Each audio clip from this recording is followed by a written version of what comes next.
क्या हुआ कि आधी गाड़ी मेरी ब्रिज पर थी और जो कोच था वो ब्रिज पर था। उसमें नाइट में किस तरीके से एसीपी को ठीक किया गया, नीचे जाके आगे गए, फिर उसके बाद में ब्रिज से नीचे जाके फिर उसको ठीक किया गया। जर्नी के दौरान अगर आपने ध्यान दिया होगा तो आप देखे होंगे कि आपके कोच में एक एसीपी लगा होता है, यानी कि अलार्म चेन पुल। अलार्म चेन पुल जो है एक लाल कलर का हैंडल होता है जिसको पकड़कर खींचने से ट्रेन जो है रुक जाती है। यह प्रोविज़न रेलवे में इमरजेंसी सिचुएशन के लिए दी गई है।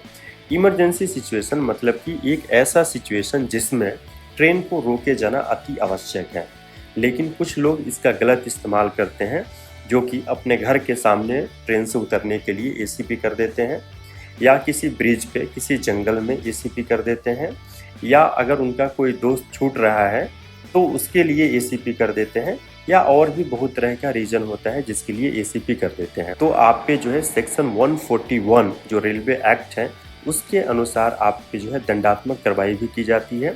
आपको जेल भी हो सकता है, आप पे फाइन भी लग सकती है, या जेल और फाइन आप पे दोनों हो सकता है। तो अननेसेसरी एसीपी नहीं करना चाहिए।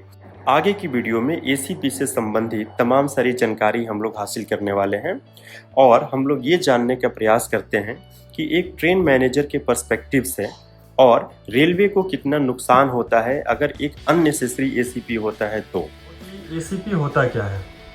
एसीपी सर अलार्म चैन पुलिंग होता है। जब भी कोई यात्री जो है चैन पुलिंग कर देता है तो जैसे ही पता लगता है उसमें लोको पायलट दो छोटी एक लंबी विसल बजाता है, यहाँ से प्रेशर भी डाउन हो जाता है, पता लग जाता है जैसे ही एसीपी हुआ है तो हम लोग जाते हैं, तुरंत जाके चेक करते हैं, जहाँ से प्रेशर डाउन होता है वहाँ से उसको जो है ठीक कर दिया जाता है। आने के बाद फिर अपना ये FIR। आईसीएफ रेक में और एलएचबी रेक में दोनों में एसीपी होता है।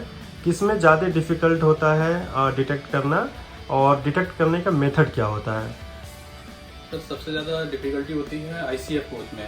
आईसीएफ कोच में पीछे से पूरा चेक करते हुए आगे तक जाना होता है, जहाँ से प्रेशर डाउन निकल रहा होता है, ड्रॉप हो रहा होता है, वहाँ से काफ़ी तेज़ आवाज़ आती है।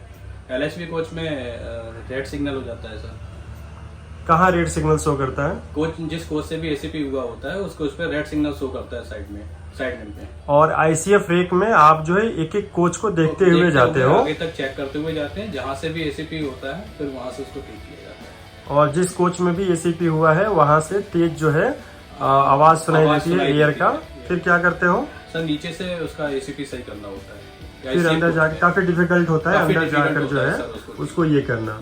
इसलिए जो है अवॉइड किया जाता है कि अननेसेसरी लोग जो है चेन पुलिंग ना करें, और इसीलिए ये जागरूकता अभियान भी चलाया जाता है ताकि आप एसीपी ना करें। और इसके लिए एक दंडात्मक प्रोविजन भी है रेलवे में, और रेलवे एक्ट के अनुसार जो है इसमें जेल भी हो जाती है, फाइन भी लगती है, या दोनों भी हो जाता है।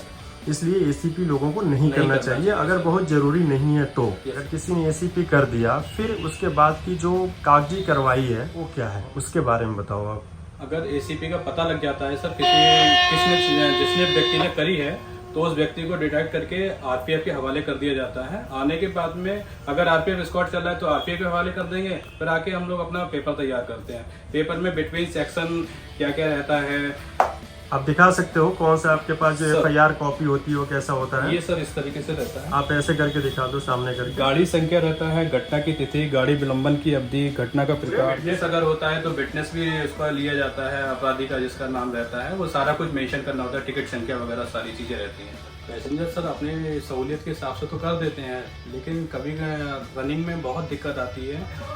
जैसे कहीं ब्रिज पर हो जाती है चैन पुलिंग, कहीं ब्रिज पे, आधी गाड़ी ब्रिज पे खड़ी हुई है, आधी गाड़ी सेक्शन में खड़ी हुई है, तो उसमें बहुत दिक्कत होती है। सबसे ज़्यादा जंगल में सर दिक्कत होती है, जहाँ पर ये जंगली जानवर वगैरह काफ़ी ज़्यादा रहते हैं, तो बेसिकली सर रात में बहुत ज़्यादा दिक्कत होती है। अभी कुछ समय पहले की बात है सर, मैं ट्रेन नंबर 150-62 में कार्यरत था, तो किसी पैसेंजर ने कर दी थी। अब उसमें क्या हुआ कि आधी गाड़ी मेरी ब्रिज पर थी और जो कोच था वो ब्रिज पर था। उसमें नाइट में किस तरीके से एसीपी को ठीक किया गया, नीचे जाके आगे गए, फिर उसके बाद में ब्रिज से नीचे जाके फिर उसको ठीक किया गया। फिर उसके बाद फिर आए हैं, उसमें कम से कम 10 से 15 मिनट का सर डिटेंशन हुआ। कई बार ये होता है कि अगर जनरल कोच में अगर एसीपी हो गई तो जनरल कोच में देखा जाता है कि जनरली भीड़ ज्यादा होता है, तो उसमें जो है किसी तरह से घुसकर जाना और जाकर वहाँ पे एसीपी वाले जगह पे उसको रीसेट करना बड़ा मुश्किल होता है।